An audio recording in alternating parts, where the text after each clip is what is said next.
संगम नगरी प्रयागराज, जहां आम आदमी पार्टी के काशी प्रांत के अध्यक्ष पवन तिवारी ने बीजेपी सरकार पर निशाना साधा है। साथ ही महंगाई व अन्य मुद्दों पर भी सरकार पर निशाना है। साथ ही यहां पर पीएम मोदी को लेकर बड़े बयान देते हुए, साथ ही केजरीवाल को नेक्स्ट प्रधानमंत्री बताते हुए दावा किया है कि अगर केजरीवाल प्रधानमंत्री बनते हैं तो देश में बेरोजगारी की समस्या खत्म होगी, महंगाई खत्म होगी। ऐसे में क्या कुछ कहा है निशाना साधते हुए पवन तिवारी ने, आइए सुनाते हैं। देखिए, इस समय देश की जनता महंगाई के बोझ से, बढ़ती बेरोजगारी के बोझ से दबी हुई है। भ्रष्टाचार का आकंठ इतना डूब गया है कि 2.5 लाख करोड़ यहाँ अमीरों का तो माफ़ हो सकता है, गौतम अडानी का माफ़ हो सकता है, लेकिन हमारे इस चौराहे पर एक आम आदमी का अगर 2.5 लाख रुपए अगर कर्जा हो तो वसूली हो जाएगी, फांसी तक की सज़ा उनके लिए है। लेकिन मैं आज काशी प्रांत के अध्यक्ष होने के नाते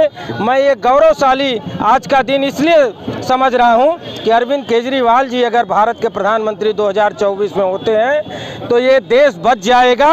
नहीं तो मैंने तो नहीं सुना है कि मैं जानता भी नहीं कि कब मोदी जी चाय बेचे थे, चाय तो बेचे थे कि नहीं बेचे थे, लेकिन आज हम लोग ये ज़रूर जान रहे हैं कि पूरा देश बेच रहे हैं और लगातार देश बेच रहे हैं, गिरवी रख दे रहे हैं अमीरों के हाथ में। इसलिए ज़रूरत है, अगर गरीबों का कोई मसाल लेकर के उठ रहा है, आप स्वास्थ्य शिक्षा को देख रहे हैं, दुनिया का मॉडल बना दिया है। पहले अमेरिका को लोग देखते थे, आज केजरीवाल और दिल्ली के मॉडल को लोग देख रहे हैं। इसलिए ज़रूरत है 125 करोड़ वासियों का एक ही अगर रहनुमा है, उसका नाम अरविंद केजरीवाल है। वो भारत के प्रधानमंत्री बनेंगे तो 130 करोड़ लोग बहाल हो जाएंगे, आज जो बदहाल हैं।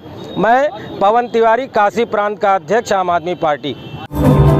संगम नगरी प्रयागराज ऐतिहासिक मोती पार्क जो अपनी बदहाली पर रो रहा है, और मोती पार्क में ही अब लोग गाड़ी खड़ी कर रहे हैं, जहां आसपास के कॉम्प्लेक्स में पार्किंग ना होने के कारण यहां पर पहले स्टैंड बनाया गया था, जिसके बाद पब्लिक वेब पे खबर चली स्टैंड तो बंद हो गया, मगर आज भी लोग यहां पर गाड़ी खड़ी कर रहे हैं। जहां अपने चुनाव के दौरान मंत्री नंदी ने दावा किया था कि जीतते ही यहाँ पर फिर से पार्क का सुंदरीकरण होगा और इस पार्क के नीचे पार्किंग बनाई जाएगी, मगर अभी तक ऐसा कुछ नहीं हुआ।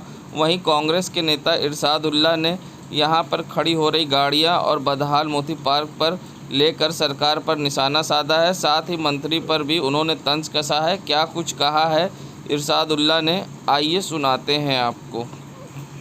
मोती पार्क में भी गाड़ी मोती पार्क ऐतिहासिक मोती पार्क है कि यहाँ पे जो है चिराग तले अंधेरा। मैंने पहले ही बताया कि आप देख लीजिए कि आप पूरे शहर में बात कर रहे हैं, पूरे इलाहाबाद ज़िले की बात कर रहे हैं, लेकिन आपके खुद इलाके में जो है जो क्षेत्र है वो अपनी बदहाली के शिकार पर रो रहा है। मंत्री नंदी ने कहा था कि चुनाव जीतते ही वो यहाँ मल्टी लेवल पार्किंग नीचे बनाएंगे, ऊपर पार्क बनाएंगे। क्या कहा? देखिए, आपको बताया कि हमारे प्रधानमंत्री नरेंद्र मोदी जी भी बहुत बड़ी बात करते हैं, तो नंदी जी ने भी बात किया तो कोई बहुत बड़ी बात नहीं। वो तो बात हमेशा जो है ऐसा ही होती रहती, खाली बातों की बात है और झूठ पर तो सारी राजनीति चल रही है। इरशादुल्लाह।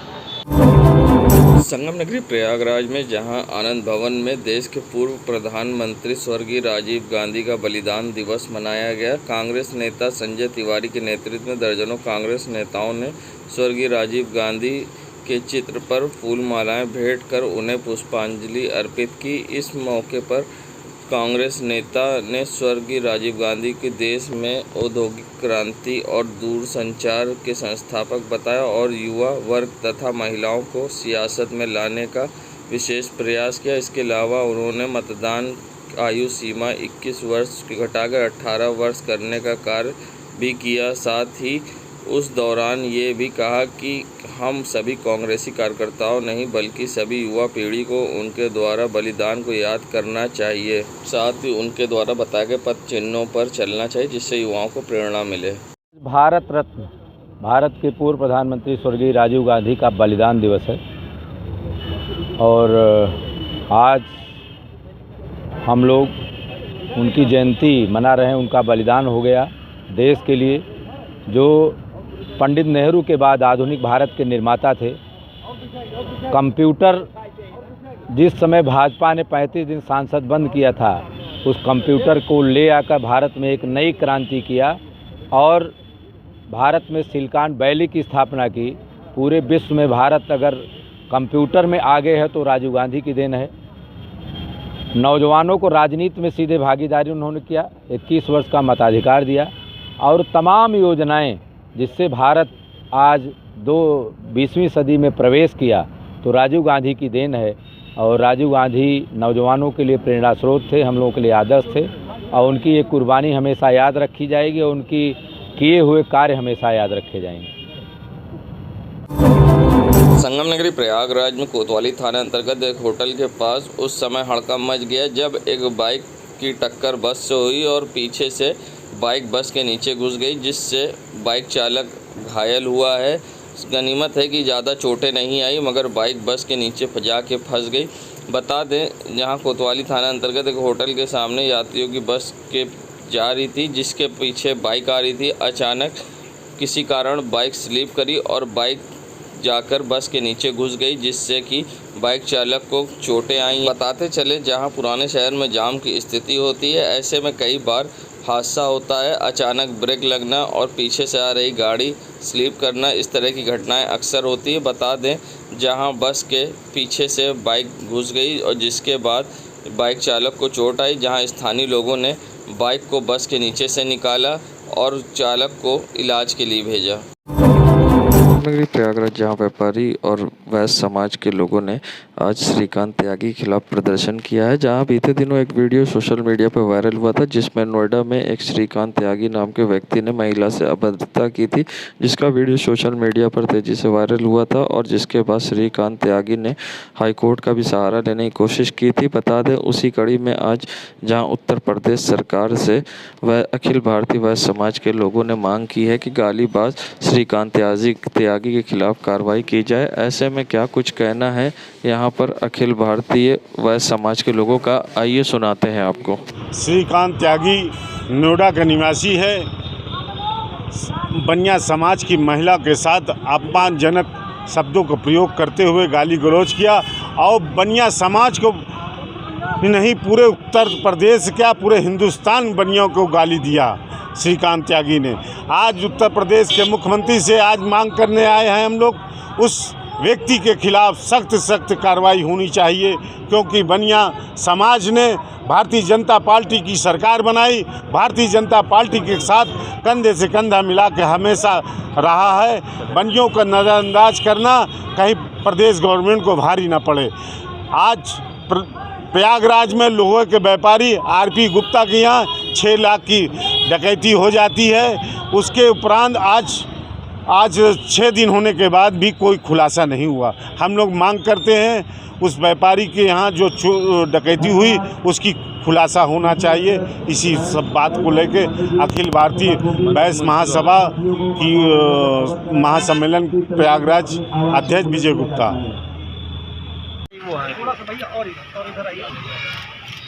दे दीजिए।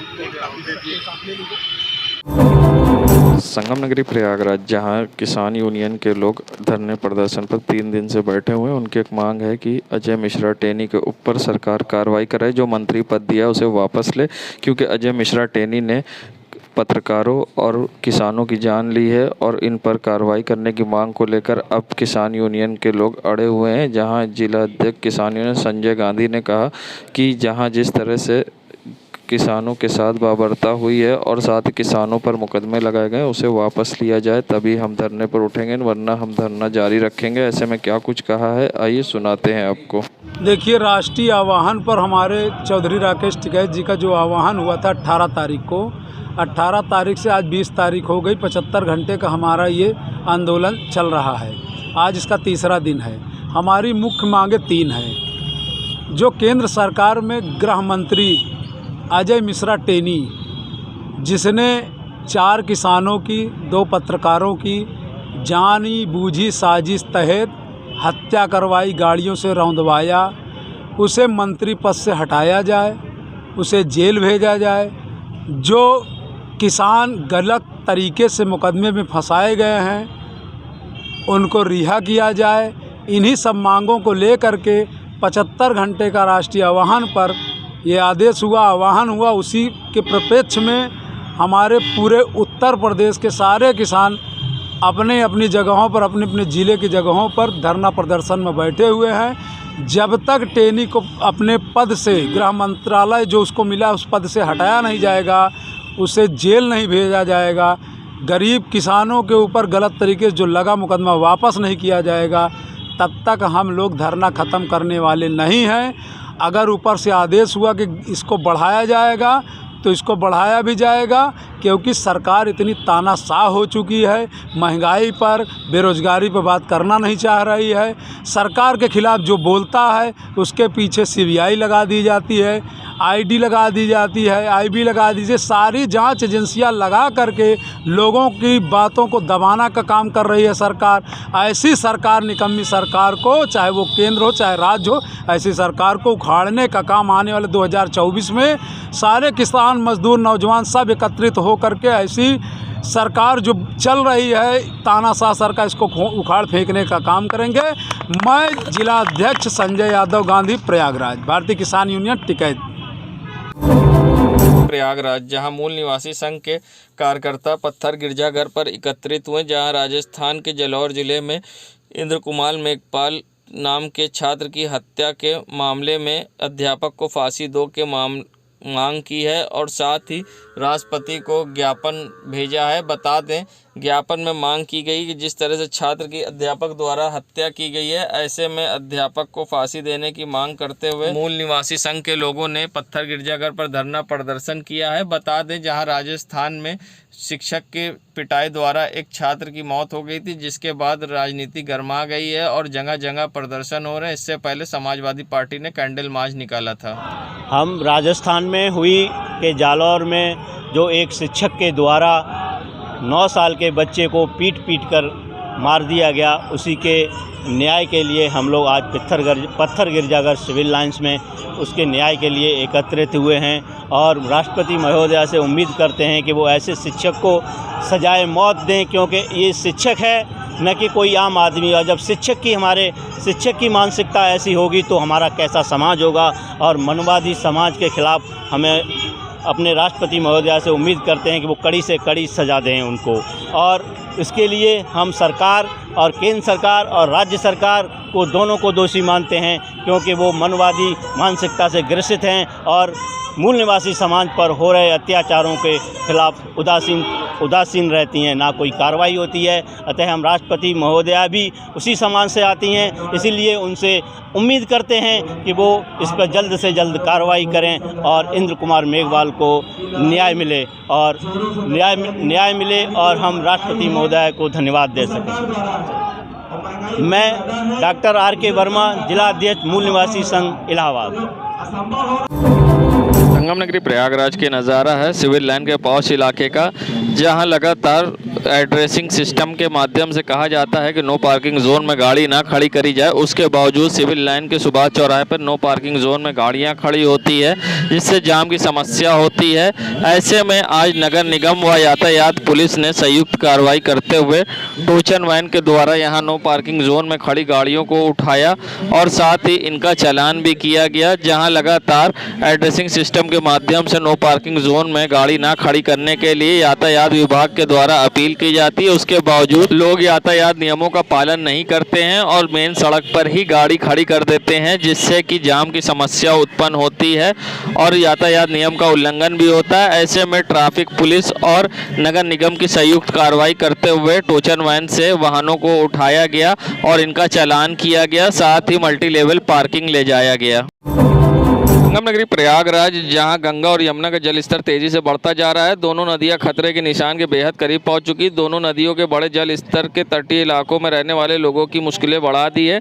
करीब 3 दर्जन से अधिक ऐसे इलाके जो पूरी तरह जलमग्न हो चुके हैं। बाढ़ की जद में आए हुए लोग घर छोड़कर छतों पर ठिकाना बना लिया है। ऐसे में क्या कुछ कहना है लोगों का, आइए सुनाते हैं। जैसा कि आप लोग जानते ही होंगे कि बाढ़ का पानी जब आ जाता है तमाम सारी दिक्कतें होती हैं। सब्जी नहीं मिल रही है या हर सामान के लिए सिलेंडर नहीं मिल रहा है। सब चीज़ के लिए हम लोगों को नाव का सहारा लेना पड़ता है या तमाम सारी तकलीफ़ें, ये सामान नहीं है, वो सामान नहीं, जैसे दैनिक सामान नहीं मिल पाता, इसके लिए नाव का इंतज़ार करना पड़ता है। कभी कोई नाव भी नहीं मिलती, तो यही सब होता है। पानी आ गया है तो इसलिए परेशानी का सामना करना पड़ रहा है हम लोगों को। हाँ, दिक्कतें शुरू हो गई। पानी बहुत तेज़ी से बढ़ रहा है और दिन पर दिन दिक्कतें बढ़ती ही जाएंगी। अब आप लोग पहली मंजिल से दूसरी मंजिल शिफ्ट हो रहे हैं? हाँ, अभी बहुत तेज़ी से बढ़ रहा है, चूँकि अब तो हम लोगों को सेट करना पड़ेगा नीचे से ऊपर तक, और सारा सामान नीचे से ऊपर ले जाना, और फिर उसके बाद तमाम सारी परेशानियाँ जिसका सामना हम लोगों को करना पड़ता है और झेलते हैं,